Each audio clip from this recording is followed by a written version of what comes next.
আমার সকল ছাত্রছাত্রী বন্ধুদের এই ক্লাসে স্বাগত জানাই, যারা 2026 সালের মাধ্যমিক পরীক্ষায় বসতে চলেছ।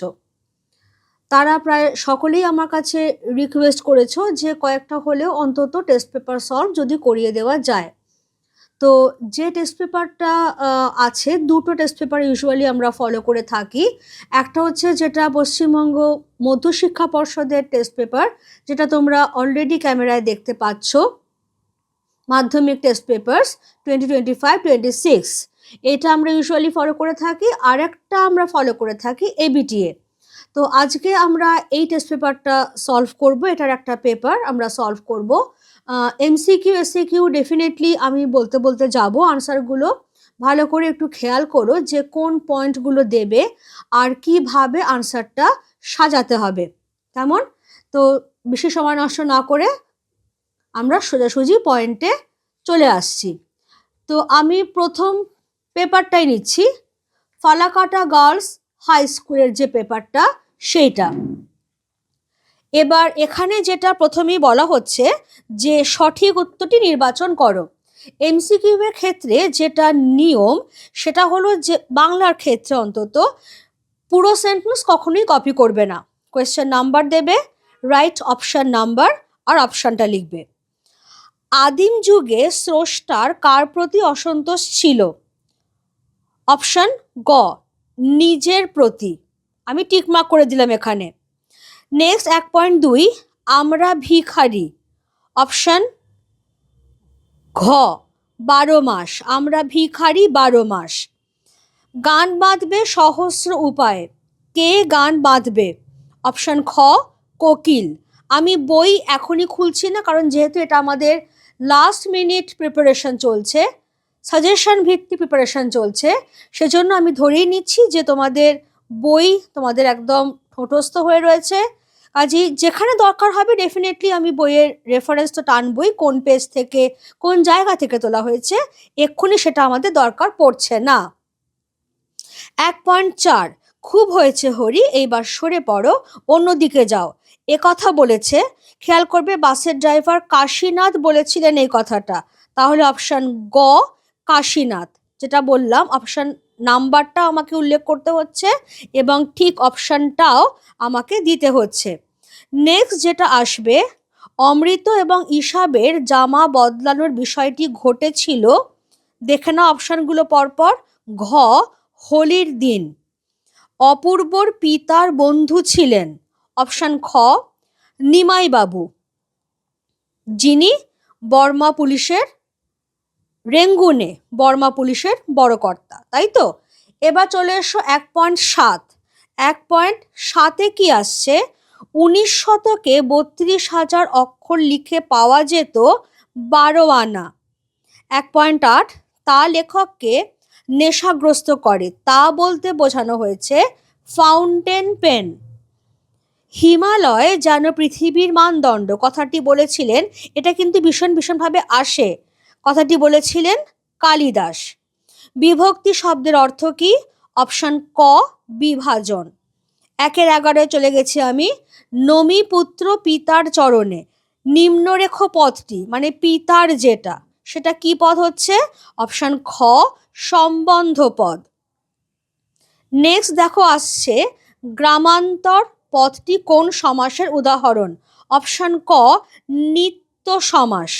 কেন নিত্য সমাস? তুমি যদি বলো যে গ্রামের অন্তর, তাহলে কিন্তু মানে বোঝা যাবে না। এটার ব্যাসবাক্য হচ্ছে অন্য গ্রাম, সেই জন্য এটা নিত্য সমাস। এবার 1.13, উপনগরী সমাসটি গড়ে উঠেছে। একটু কাছাকাছি অপশান রয়েছে, সাদৃশ্য অর্থে নাকি সামীপ্য অর্থে, মানে নগরীর মতো নাকি নগরীর কাছে। উপনগরী মানেই হচ্ছে মূল বা আসল যে নগরী বা শহরটা আছে তার মতো, তাহলে সাদৃশ্য অর্থে। 1.14, বাবুটির স্বাস্থ্য গেছে কিন্তু শখ 16 আনাই বজায় আছে।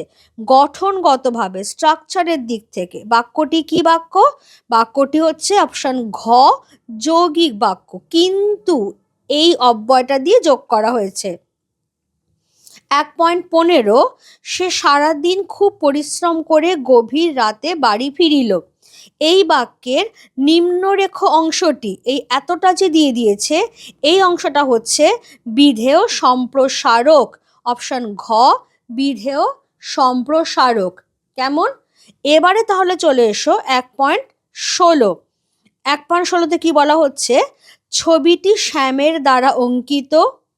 এর থেকেই বাক্যটা কনভার্ট করা হয়েছে, শ্যাম ছবিটি এঁকেছে।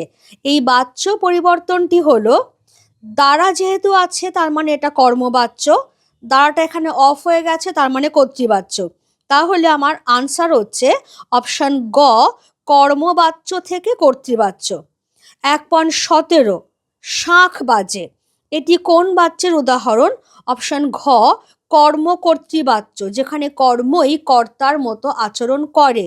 কারণ শাঁখ কর্ম, নিজে নিজে বাজতে পারে না, কেউ তাকে বাজাচ্ছে, কিন্তু এখানে এমনভাবেই এসেছে যেন শাঁখ নিজেই বাজছে, তাই কর্মকর্তৃবাচ্য হয়ে গেল। 17টা এমসিকিউ রয়েছে, এমনভাবেই সলভ করতে হবে, এমনভাবেই নিজেকে ঘষে মেজে ঝকঝকে ইস্পাতের মতো করতে হবে, যাতে এমসিকিউতে 17 আমার ঘরে চলে আসে। কেমন? আচ্ছা, এবার তাহলে আমাদের এসএ কিউ এর পালা। এসএ কিউতে সেগমেন্ট ওয়াইজ ভাগ থাকে, তোমরা সবাই সেটা জানো। কাজেই প্রথমেই বলবো যে সেগমেন্টগুলো গুলিয়ে ফেলো না। যদি লাইন তুলে কোয়েশ্চেন আসে, যদি চিনতে নাও পারো, তাও সেগমেন্ট গুলিয়ে যাবার কিন্তু কোনো সম্ভাবনা নেই। কারণ 2-1 যে সেগমেন্টটা, যেখানে আমি টিকমার্ক করছি এখন, সেটা সবই গল্প থেকে দেওয়া হবে। আর ইনস্ট্রাকশন কি আছে? কম বেশি 20 শব্দে উত্তর দাও। অনেকে যেটা করে, যেখানে শুধু আনসারটা দিলে হয়ে যায়, হয়তো সেখানে 10টা বা 15টা হয়েছে, সেখানে ওই যে কম বেশি 20 শব্দ বলা হয়েছে, তার মানে উৎস দেব, এটা দেব, ওটা দেব। বেশি কথা বলার জন্য কিন্তু তোমাকে বেশি ক্রেডিট দেওয়া হবে না। কাজেই যেটুকু দরকার সেটুকুই লেখো। খুব দরকার না হলে এসএ কিউতে কিন্তু উৎস লিখতে হয় না। যেখানে প্রয়োজন নিশ্চয়ই সেখানে লিখতে হবে, কিন্তু যেখানে দরকার নেই লিখবে না। কেমন? ক্রমশ ও কথাটাও ছড়িয়ে পড়ে। কোন কথা ছড়িয়ে পড়ে? তপনের প্রথম লেখা গল্প সন্ধ্যাতারা পত্রিকায় ছাপাতে দেবার আগে তার নতুন লেখক মেশো সেটির যে কারেকশন করে দিয়েছিলেন, সেই কারেকশনের কথাটা ছড়িয়ে পড়ে। ক্লিয়ার? তাহলে কারেকশন কথাটার ওপরে কিন্তু আমাকে জোর দিতে হচ্ছে। 2-1 বলতে বলতে সিঁড়ি থেকে নেমে গেলেন বিরাগী। কি বলতে বলতে নেমেছিলেন?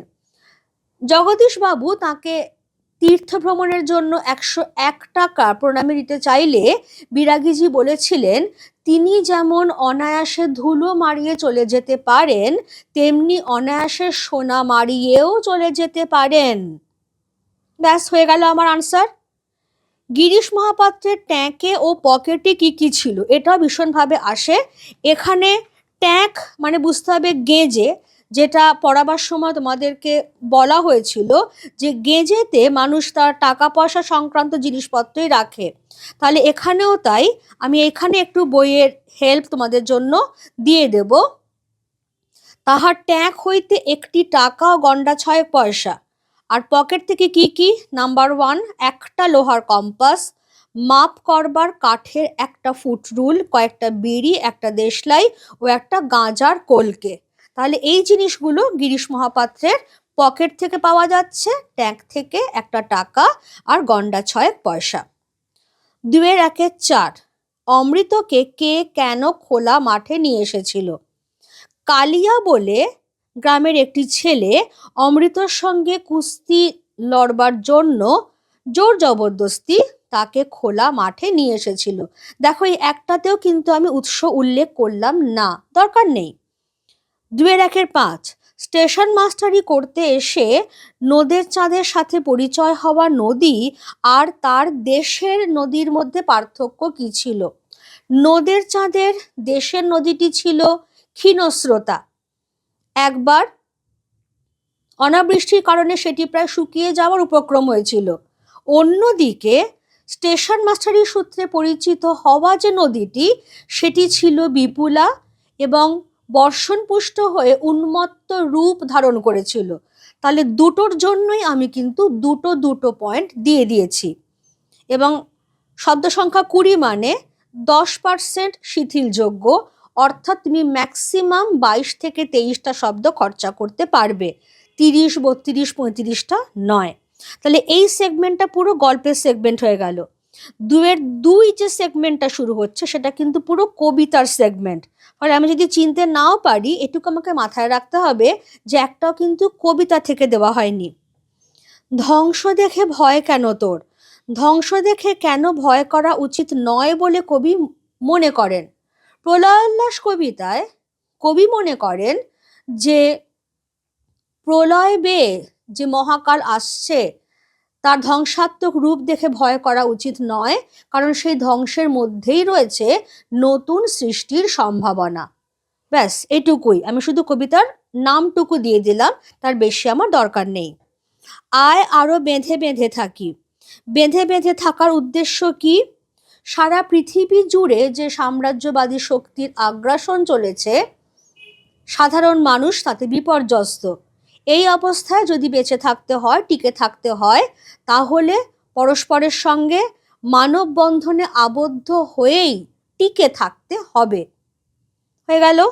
এ অদ্ভুত বারতা, কোন বারতার কথা বলা হয়েছে? ইন্দ্রজিতের প্রমোদ কাননে এসে ধাত্রী প্রভাসার ছদ্মবেশধারী দেবী লক্ষ্মী জানিয়েছিলেন যে ভয়ঙ্কর যুদ্ধে ইন্দ্রজিতের কনিষ্ঠ ভ্রাতা বীরবাহুর মৃত্যু হয়েছে, এবং সেই শোকে গভীরভাবে শোকপ্রাপ্ত রাজা রাবণ নিজেই যুদ্ধযাত্রার জন্য সসৈন্যে প্রস্তুত হচ্ছেন। এটি অদ্ভুত বার্তা। কবির সঙ্গীতে বেজে উঠেছিল। কবির সঙ্গীতে কি বেজে উঠেছিল? রবীন্দ্রনাথ ঠাকুরের আফ্রিকা কবিতায় আমরা দেখি কবির সঙ্গীতে বেজে উঠেছিল সুন্দরের আরাধনা। এখানে কিন্তু পাশ্চাত্যের দেশ বা এটসেট্রা আর কোথাও কিছু আমার দরকার নেই, সেই জন্যই কবি কবিতার নামটা দিয়ে দিলাম। চিত্রের পতলি সমা এমন বলবার কারণ কি? সিন্ধু তীরে যে ভাঙা মাঞ্জসটি এসে ঠেকেছিল, সেখানে 5টি নারীর মধ্যে মধ্যস্থিত যে নারীটি, অর্থাৎ রানী পদ্মাবতীর অসামান্য রূপ সৌন্দর্য দেখে সমুদ্র নৃপতি কন্যা পদ্মা ভেবেছিলেন যে তার সৌন্দর্য অপ্সরা রম্ভার সৌন্দর্যকেও হার মানায়, এবং তখনই তার মনে হয়েছিল যে ইনি যেন পটের ছবির মতো সুন্দরী। হয়ে গেল তাহলে ভাঙা মাঞ্জস, রানী পদ্মাবতী, সমুদ্র নৃপতি কন্যা পদ্মা, রম্ভার কথা এবং পটের ছবির মতো সুন্দরী। ক্লিয়ার? এবার 2-3 সেগমেন্টটা থাকে প্রবন্ধের জন্য। তোমাদের দুটো প্রবন্ধ পাঠ্য আছে, একটা হলো হারিয়ে যাওয়া কালি কলম, আরেকটা হলো বাংলা ভাষায় বিজ্ঞান। কলমকে কিসের চেয়েও শক্তিধর বলা হয়? কলমকে বলা হয় তলোয়ারের চেয়েও শক্তিধর। চিনতে পারছো নিশ্চয়ই, এটা হারিয়ে যাওয়া কালি কলমে নেওয়া হয়েছে। আমি এখানে কিন্তু কোনো সোর্স উল্লেখ করলাম না, যেটা বললাম দরকার নেই বলে। বাংলায় একটা কথা চালু ছিল। কোন কথা? বাংলায় যে কথাটি চালু ছিল সেটি হলো, বলে একদম কোটেশনের মধ্যে আনবে, কালি নেই কলম নেই বলে আমি মুন্সি। নেক্সট যাচ্ছি 2-3 বিশ্ববিদ্যালয় নিযুক্ত পরিভাষা সমিতি নবাগত রাসায়নিক বস্তুর ইংরেজি নাম প্রসঙ্গে কি বিধান দিয়েছিলেন? এখান থেকে তুলবে পুরোটা। বিশ্ববিদ্যালয় নিযুক্ত পরিভাষা সমিতি নবাগত রাসায়নিক বস্তুর ইংরেজি নামই বাংলা বানানে চালানো উচিত বলে বিধান দিয়েছিলেন। নামটা ইংরেজি, কিন্তু বাংলা বানানে সেটা চালানো উচিত, যতদিন না উপযুক্ত পরিভাষা আবিষ্কৃত হচ্ছে। কাজে পরিভাষার প্রসঙ্গটাকে আমি বাদ দেব, দিয়ে নবাগত রাসায়নিক বস্তুর ইংরেজি নামই বাংলা বানানে চালানো উচিত। এই কথাটি সকল লেখকেরই মনে রাখা উচিত। কোন কথা মনে রাখা উচিত? হয়তো চট করে চিনতে পারবে না, আবার আমি একটু বইয়ের হেল্প নিয়ে নেব। এটা একদম শেষের যেটা, এই জায়গাটা দেখে নাও। বৈজ্ঞানিক প্রসঙ্গের ভাষা অত্যন্ত সরল ও স্পষ্ট হওয়া আবশ্যক, এই কথাটি সকল লেখকেরই মনে রাখা উচিত। ব্যাস, এটাই হয়ে যাচ্ছে তোমার আনসার। কেমন? যাতে চিনতে পারো সেই জন্যেই ধরিয়ে দিলাম। এবার তাহলে এই সেগমেন্টটা আমাদের ডান। এবারে 2-4 মানে ব্যাকরণের সেগমেন্ট। ব্যাকরণের সেগমেন্টে কি কি আসছে? প্রথম কোয়েশ্চেনটা যেটা আসছে সেটা হলো তির্যক বিভক্তি কাকে বলে? 2-4 তির্যক বিভক্তি কাকে বলে? যে বিভক্তি সব কারকের সঙ্গে ব্যবহৃত হয় তাকেই বলে তির্যক বিভক্তি। একাধিক ব্যাপারটা এনো না, কারণ একাধিক আনলেই এর সঙ্গে না ওর সঙ্গে এরকম একটা জিনিস চলে আসে, সেজন্য সব কারক। আর এক্সাম্পল তোমাকে চাইনি, কাজেই এক্সাম্পল দেবারও কোনো দরকার নেই। ব্যতিহার কর্তার একটি উদাহরণ দাও। এখানে কি করবে? সেন্টেন্সে উদাহরণটা দেবে, দিয়ে যে পার্টিকুলার দুটো ওয়ার্ড ব্যতিহার কর্তা অবশ্যই আন্ডারলাইন করবে, কারণ যতক্ষণ না তুমি আন্ডারলাইন করছো আমরা যারা খাতা দেখছি তারা কিন্তু বুঝে উঠতে পারবো না যে তুমি কোন দুটো ওয়ার্ড মিন করছো। কিরকম? রাজায় রাজায় যুদ্ধ হয়, তাহলে পারস্পরিকতা বোঝাবে, ঠিক আছে? পারস্পরিকতা, প্রতিপক্ষ আছে যেখানে, রাজায় রাজায়, এইটাকে আমি আন্ডারলাইন করে দেব। ব্যাসবাক্য সহ সমাসের নাম লেখো। হস্তশিল্প, এখানে ফরম্যাটটা কি হবে? হস্তশিল্প টার্মটা লিখবে, সমান সমান দেবে, ব্যাসবাক্য লিখবে হস্ত নির্মিত শিল্প, সমান সমান দিয়ে মধ্যপদলোপী কর্মধারয় সমাস। কোন সমাসে কারক সম্পর্ক বিদ্যমান? তৎপুরুষ সমাসে কারক সম্পর্ক বিদ্যমান। তুমি বলবে হ্যাঁ ম্যাম আপনি তো সব জানানোর জন্য ফটফট করে বলে দিচ্ছেন, তোমরাও বুদ্ধি খাটাও। দেখো তৎপুরুষ সমাসেই কর্ম তৎপুরুষ, করণ তৎপুরুষ, অপাদান আছে না এগুলো, যেগুলো কারকের সঙ্গে সম্পর্কিত, সেই জন্যেই তৎপুরুষ সমাস। একটু বুদ্ধি খাটাবে, লজিক্যালি ভাবনা চিন্তা করবে, তাহলেই দেখবে গ্রামার একদম অঙ্কের মতো মিলে যাচ্ছে। 2-4 একটি আকাঙ্ক্ষাহীন বাক্যের উদাহরণ দাও। সীমা মন্দিরে গিয়ে থেমে যাও, তার মানেই তো আকাঙ্ক্ষাহীন বাক্য, কারণ বাক্যটা তো সম্পূর্ণ হয়নি, আমার জানবার আকাঙ্ক্ষা তো থেকে যাচ্ছে, এরকমই রেখে দেবে। তার আনসারটা আবার দিয়ে দেবে না, যেটুকু চেয়েছে সেটুকুই রাখো, একদম টু দ্য পয়েন্ট যাকে বলি আমরা। সে তখন যেতে পারবে না, হ্যাঁ বাচক বাক্যে পরিবর্তন করো। সে তখন যেতে অপারগ হবে, অপারগ বা অক্ষম হবে মানে পারবে না। কেমন? হাত নাড়িয়ে বুলেট তাড়াই, যৌগিক বাক্যে হাত নাড়াই এবং বুলেট তাড়াই। বধূরা প্রদীপ তুলে ধর, কর্মবাচ্যে পরিণত করো। যদি একদম শিওর শট হতে হয় তাহলে বধূদের দ্বারা প্রদীপ তুলে ধরা হোক। আর কেউ যদি মনে করো যে না দ্বারা কথাটা আমি দেব না, তাহলে বধূদের প্রদীপ তুলে ধরা হোক। কিন্তু আমি যেটা চাইছি যে দ্বারা কথাটা দিয়ে দাও, তাহলে তোমরাও নিশ্চিন্ত হতে পারবে যে হ্যাঁ এটাতে আমাকে কেউ নাম্বার কাটতে পারবেন না।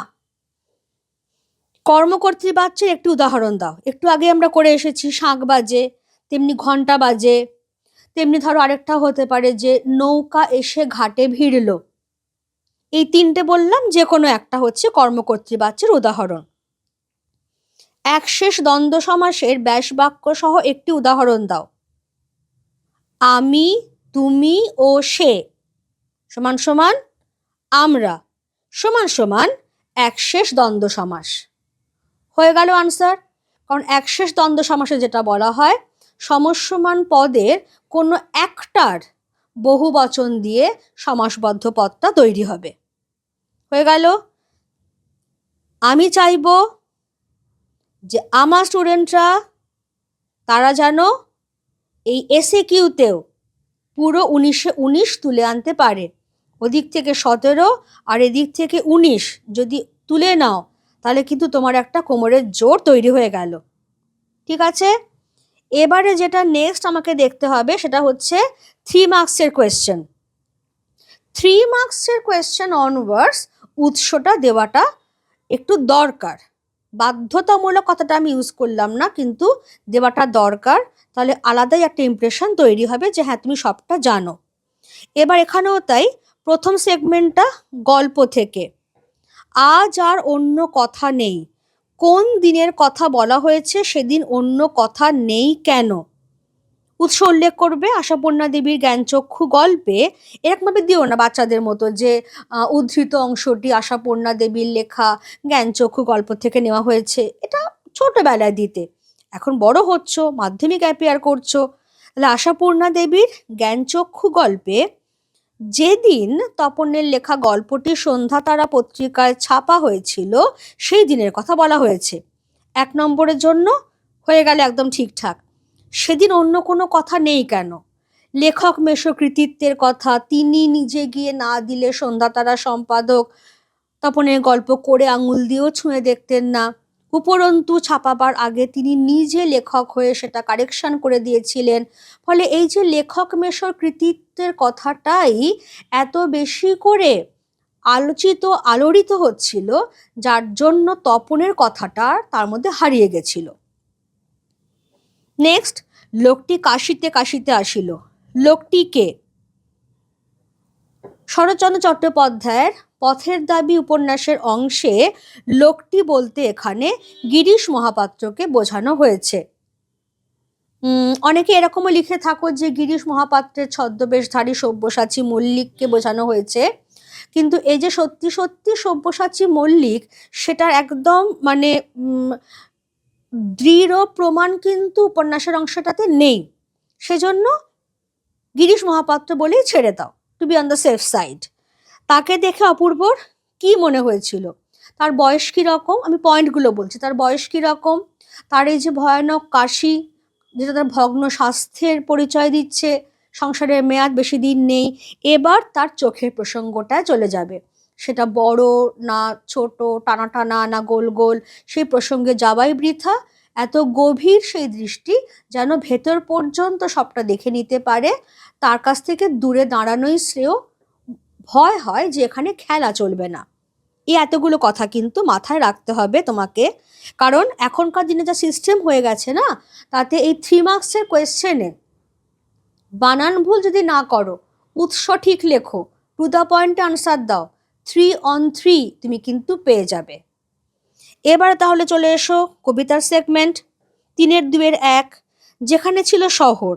শহরের কি পরিণতি হয়েছিল এবং কেন?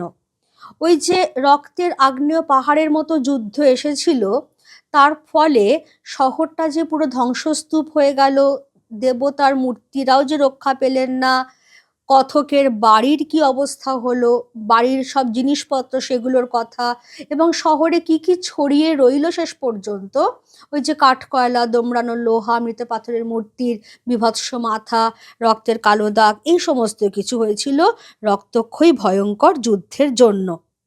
ঠিক আছে? তথা কন্যা থাকে সর্বক্ষণ। কন্যাটি কে? সৈয়দ আলাওলের লেখা সিন্ধু তীরে কাব্যাংশে কন্যাটি বলতে সমুদ্র রাজকন্যা পদ্মার কথা বলা হয়েছে। তিনি কোথায় সর্বক্ষণ থাকেন? সিন্ধু তীরে যে মনোরম দ্বীপভূমিটি আছে, তার উপরের দিকে পর্বতের পাশে এক সুন্দর উদ্যান আছে। ফুল ফল মহৌষধি গুণের যে গাছপালা সমন্বিত সেই উদ্যানের মাঝখানে রত্নখচিত, স্বর্ণ রত্নাদি খচিত প্রাসাদে সমুদ্র নিপতি কন্যা পদ্মা সবসময় থাকেন।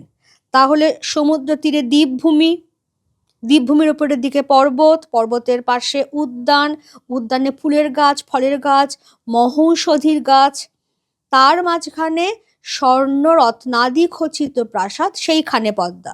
এতগুলো পয়েন্ট কিন্তু খেয়াল রেখো। ব্রড কোশ্চেনে পৌঁছচ্ছি, এখানেও তাই। 4 নম্বরের কোয়েশ্চেন গল্প থেকে।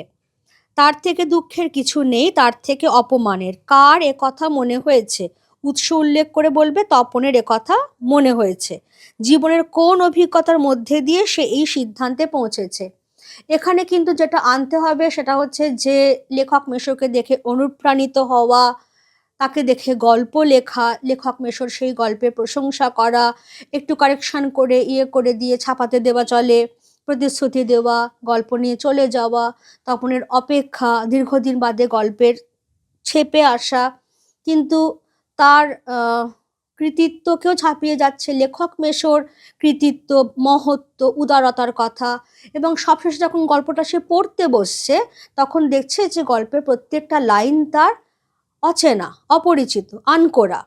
লেখক মেশো তার গল্পটা কারেকশনের নাম করে আগাগোড়াই বদলে দিয়েছেন, নতুন করে লিখেছেন নিজের পাকা হাতের কলমে।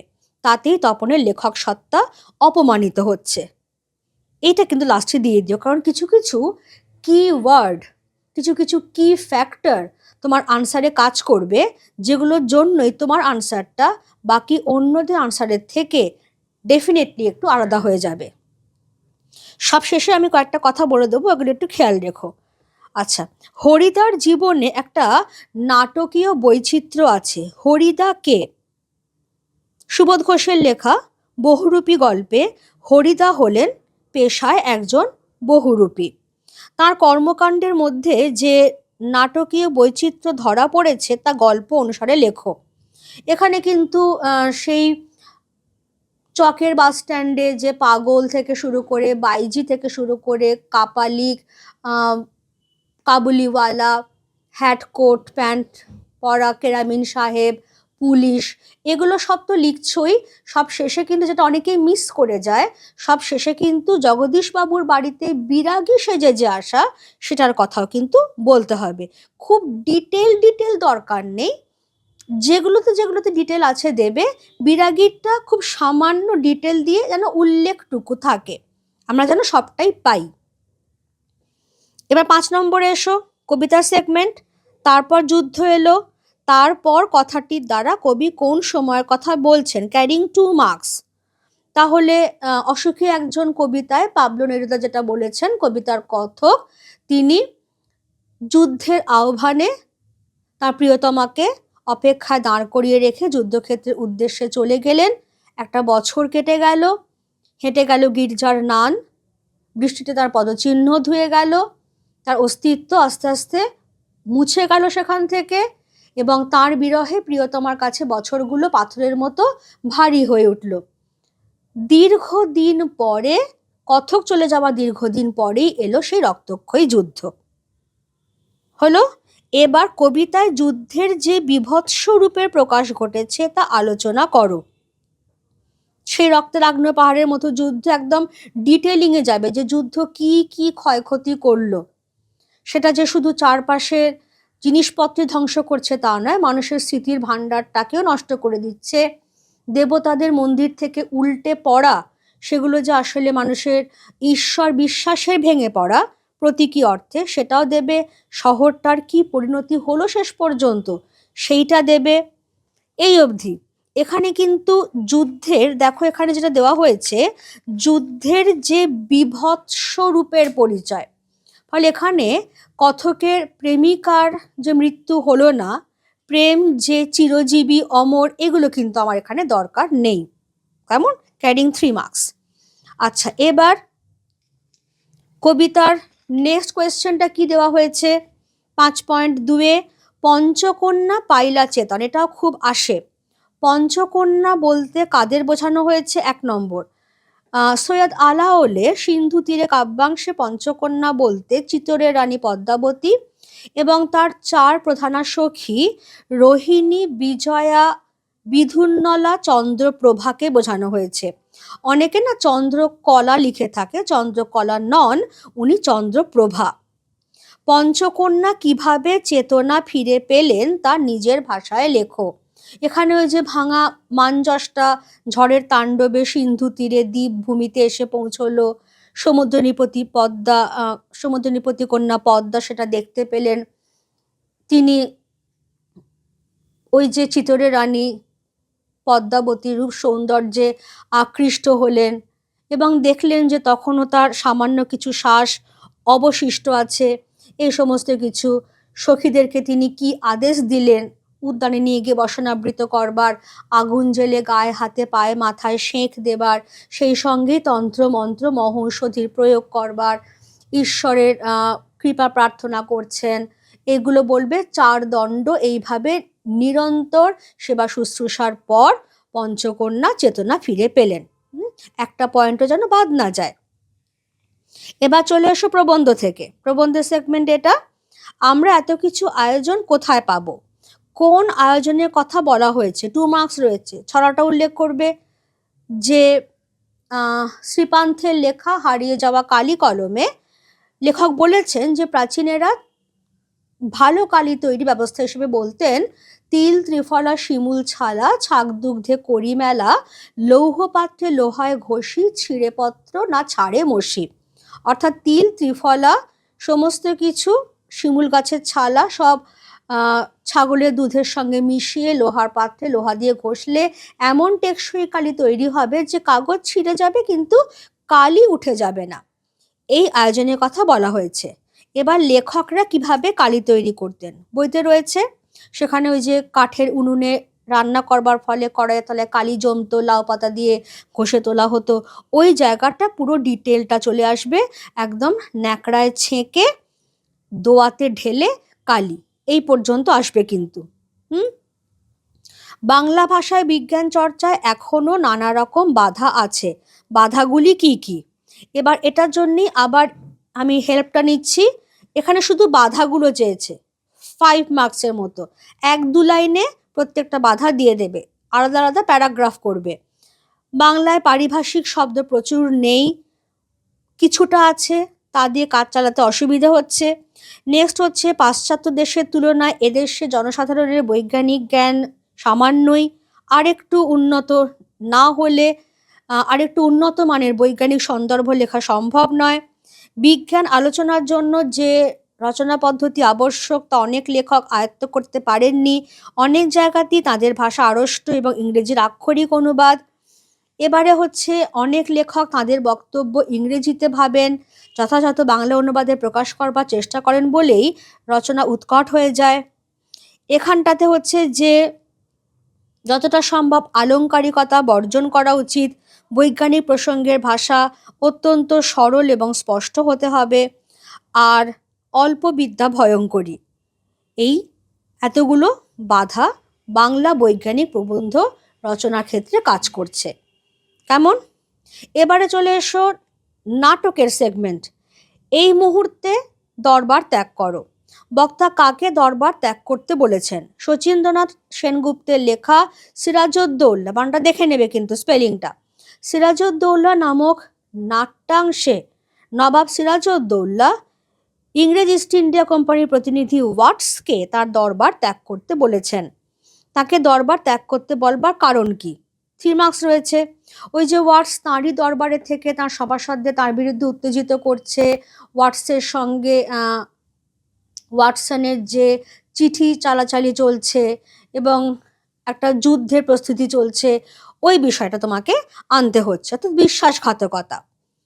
এবার বলা হচ্ছে সিরাজউদ্দৌলা নাট্যাংশ অবলম্বনে ঘসেটি বেগমের চরিত্রটি আলোচনা করো। ঘসেটি বেগমের পরিচয় আগে, উৎস উল্লেখ করবে।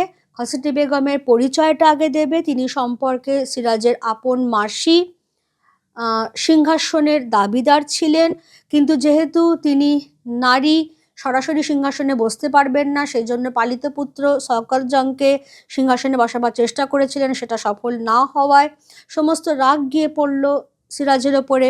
ফলে তার প্রতিহিংসা পরায়ণতা, তার মধ্যে যে স্নেহ মায়া মমতার অভাব, তার যে দানবীয় আচরণ, তার যে হিংসা, তার যে সিরাজকে প্রতি মুহূর্তে অভিশপ্ত করা, এই বিষয়গুলো পরপর প্যারাগ্রাফ ওয়াইজ দেবে। আর প্রত্যেকটা পয়েন্ট যখন লিখছো সেই পয়েন্টগুলো ডিফারেন্ট কালি দিয়ে একটু আন্ডারলাইন করে দেবে। ধরো তুমি ব্লু দিয়ে লিখছো, তাহলে ব্ল্যাক দিয়ে কি ওয়ার্ড, কি ফ্যাক্টর, পয়েন্টগুলো আন্ডারলাইন করবে। অর ভাইসি ভার্সা, যদি ব্ল্যাক দিয়ে লেখো তাহলে ব্লু দিয়ে আন্ডারলাইন করবে। এবার কোনি, একটা মেয়ে পেয়েছি, তাকে শেখাবার সুযোগটুকু দিও, তাহলেই হবে। বক্তার এমন কথা বলবার কারণ কি? বুঝতে পারছো বক্তা হচ্ছেন ক্ষিতিশ সিংহ, বানানটা খুব ভুল হয় ছেলে মেয়েদের। ক্ষিতিশ সিংহ জুপিটার থেকে তাকে কিভাবে ষড়যন্ত্রের কারণে তাড়িয়ে দেওয়া হলো, কোনিকে জায়গা থাকা সত্ত্বেও তাকে দলে নেওয়া হলো না কেবল ক্ষিতিশ সিংহের প্রতি প্রতিহিংসা চরিতার্থ করবার জন্য। ক্ষিতিশ সিংহ বাধ্য হলেন জুপিটারের শত্রু ক্লাব অ্যাপোলোতে যোগ দিতে এবং বদলে এটাই শুধু চাইলেন যে কোনিকে যেন সাঁতার শেখাবার সুযোগটুকু দেওয়া হয়। এ কথায় বক্তার কোন মানসিকতার পরিচয় পাও? একজন দক্ষ কোচ যিনি একজন ভালো সুইমার তৈরি করতে চান, আর কিছু না। এখানে কিন্তু জুপিটার তাকে যে অপমান করেছে সে অপমানের প্রতিশোধ নেব বলে কোনিকে তৈরি করছি তা নয়, একদম আকারা মাটি পেয়েছি আমি, তাকে গড়ে পিঠে তৈরি করতে চাই, যদি পারি সেটাই কোচ হিসেবে আমার সার্থকতা হবে। ফলে ক্ষিতিশ সিংহের এই প্রশিক্ষকের দিকটাকে তুলে ধরতে হবে তোমাকে। এটা তো ভীষণ ইম্পর্টেন্ট কোয়েশ্চেন। অবশেষে কোনি বাংলা সাঁতার দলে জায়গা পেল। কোনি কিভাবে বাংলা সাঁতার দলে জায়গা পেল তা লেখো। ওই চ্যাপ্টারটাই স্পেশাল রয়েছে, যেখানে বালিগঞ্জ সুইমিং ক্লাবের কোচের জন্য যে বালিগঞ্জ সুইমিং ক্লাবের যে কোচ পূর্ণবেন্দু বিশ্বাস, হিয়া মিত্রের যে কোচ, তার জন্য জায়গা পেল। ওই চ্যাপ্টারটা তোমাকে ধরতে হবে, যে কি করে জুপিটারের লোকজন কোনিকে ষড়যন্ত্র করে চাইছিল বাদ দিতে। তখন পূর্ণবেন্দু বিশ্বাস বললেন যে তাহলে বালিগঞ্জ সুইমিং ক্লাবের মেয়েদেরকে আমি উইথড্র করে নেব, ওদেরকে বাদ দিয়ে টিম তৈরি করুন, এটসেট্রা। সাঁতারু অনেক বড় সেনাপতির থেকে। বক্তাকে ক্ষিতিশ সিংহ, বক্তাকে অনুসরণ করে উদ্ধৃতিটির তাৎপর্য বিশ্লেষণ করো। এই যে সেনাপতি, ওখানে বলেওছেন খিদ্দা, সেনাপতি যখন যুদ্ধ জয় করে আসে দেশ তাকে দেশ নায়কের সম্মান দেয়, অনেক মেডেল, অনেক পুরস্কার সেনাপতির কপালে জোটে, কিন্তু একজন সাঁতারু সেও দেশের গৌরব। কিন্তু এদেশের দুর্ভাগ্যটাই হচ্ছে যে সাঁতারুরা সেরকমভাবে কোনো সম্মান যোগ্য পাওনা কিন্তু পায় না। সেই জায়গাটা থেকেই যে অভিমান, যে ক্ষোভ ক্ষিতিশ সিংহ উগরে দিচ্ছেন। অবশ্যই সবকটা ক্ষেত্রেই কিন্তু উৎস উল্লেখ করতে হবে। এবার চলিত বাংলায় অনুবাদ করো। এক্ষেত্রে আমার ট্রিকটা যেটা আমি বলবো, 4টে সেন্টেন্স থাকে ইউজুয়ালি, 4টে সেন্টেন্সকে আলাদা বুলেট দিয়ে দিয়ে 4টে আলাদা আলাদা লাইনে লিখবে। আর হুবহু আক্ষরিক অনুবাদ কখনোই নয়, ভাবানুবাদে যাবে, যাতে পড়তে ভালো লাগে। কেমন? Rabindranath had his own ideas of education. শিক্ষা সম্পর্কে রবীন্দ্রনাথের নিজস্ব ধ্যান ধারণা ছিল। He believed that one can learn as much from nature as from books. The second bullet, তিনি বিশ্বাস করতেন একজন বই থেকে যেমন শিখতে পারে তেমন প্রকৃতি থেকেও শিখতে পারে। Third sentence, for this reason he started a school of his own at Santiniketan. এই কারণেই তিনি শান্তিনিকেতনে নিজের একটি বিদ্যালয় স্থাপন করেন। It is called Visva Bharati. এটি বিশ্বভারতী নামে পরিচিত। হয়ে গেল। এবারে চলে এসো প্রতিবেদন সংলাপ। এখানে আমার এটা যার যার ক্রিয়েটিভিটির ওপরে, শুধু ফরম্যাটটা আমি বলবো। প্রতিবেদনে একটা শিরোনাম অবশ্যই থাকবে, তার তলায় থাকবে নিজস্ব সংবাদদাতা, জায়গাটার নাম, বড় জায়গার নামই দেবে, আর যেদিন লিখছো সেদিনটার তারিখ। তারপর প্রতিবেদন শুরু হয়ে যাবে। 3টে প্যারাগ্রাফে ভাগ করো। আর সংলাপ যখন লিখছো 5 নম্বর থাকছে। অন্তত 2 বন্ধুর মধ্যে যখন সংলাপ লিখছো, দেখো প্রত্যেকে যেন অন্তত 6টা করে সংলাপ বলতে পারে। ছোট্ট ছোট্ট সংলাপ দিও, কিন্তু সেগুলো যেন সবকটাই তোমার টপিক রিলেটেড হয়। Tata, bye bye, hi, hello, এগুলো অত দেবার দরকার নেই। প্রবন্ধতে এসো। 400 শব্দের মধ্যে প্রবন্ধ লিখতে হবে। 10 নম্বর আছে, শিরোনাম দেবে। একদম ফরম্যাটের ওপর আলাদা করে কিন্তু মার্কস থাকে, কাজে টানা অনুচ্ছেদ লিখে যাবে না। ছোট্ট ছোট্ট প্যারাগ্রাফে ভাগ করবে, প্রত্যেকটা প্যারাগ্রাফকে আলাদা সাব হেডিং বা উপশিরোনাম দেবে, যার মধ্যে প্রথমটা আর লাস্টটা সবসময় কনস্ট্যান্ট থাকে, ভূমিকা, উপসংহার। এবার বাকি প্যারাগ্রাফগুলোর কন্টেন্ট অনুযায়ী তার সাব হেডিং আসবে। এখানেও সে একই কথা, সাব হেডিংগুলো একটা কালারে, লেখাটা আরেকটা কালারে। তার মানে খাতাটাকে একদম হোলির খাতা বানিয়ে ফেলো না, ওই ব্ল্যাক আর ব্লু এর মধ্যে কিন্তু রাখবে। ঠিক আছে? এইরকমভাবে আর পরপর কোয়েশ্চেন নাম্বার অনুযায়ী কিন্তু আনসার করবে। এখানে একটা করলাম, তারপরে ওরই সেগমেন্টের আরেকটা আমি 2 পাতা বাদ দিয়ে করলাম, তার আগে আমি অন্যটা করে ফেললাম। এরকম করলে কি হয়, পরীক্ষকের খাতা দেখতে অসুবিধে হবে, যত তার খাতা দেখতে অসুবিধে হবে তত তিনি বিরক্ত হয়ে যাবেন। কাজেই তুমি ভালো আনসার লিখলেও তোমার আনসারটা ততটা রেজাল্ট তোমাকে দেবে না। কিন্তু হাতের লেখা মুক্তোর মতো হতে হবে এমন নয়, কিন্তু অ্যাটলিস্ট যেন পাঠ্য হয়। সুন্দর করে গুছিয়ে লিখবে, কাটাকাটি করতে হলে একবার পেন থ্রু করবে, আনসার শেষ হয়ে যাবার পরে 1 লাইন ছেড়ে এন্ডিং লাইন, তারপরে আবার 1 লাইন ছেড়ে পরের আনসার স্টার্ট করবে। প্রেজেন্টেশন ম্যাটার্স, এটা সবসময় খেয়াল রাখবে। ঠিক আছে, তাহলে আজকে আমি এই একটা পেপার সলভ করিয়ে দিলাম। আমার ইচ্ছে থাকলো যে আরও কয়েকটা পেপার সলভ করিয়ে দেবার, তোমরাও এর মধ্যে সলভ করতে থাকো। কারোর যদি কোনো অসুবিধা হয় পেপার সলভ করতে গিয়ে কমেন্ট বক্সে আমাকে জানিও, আমি ডেফিনেটলি তোমাদের পাশে সবসময় আছি, যেমন ছিলাম। Thank you.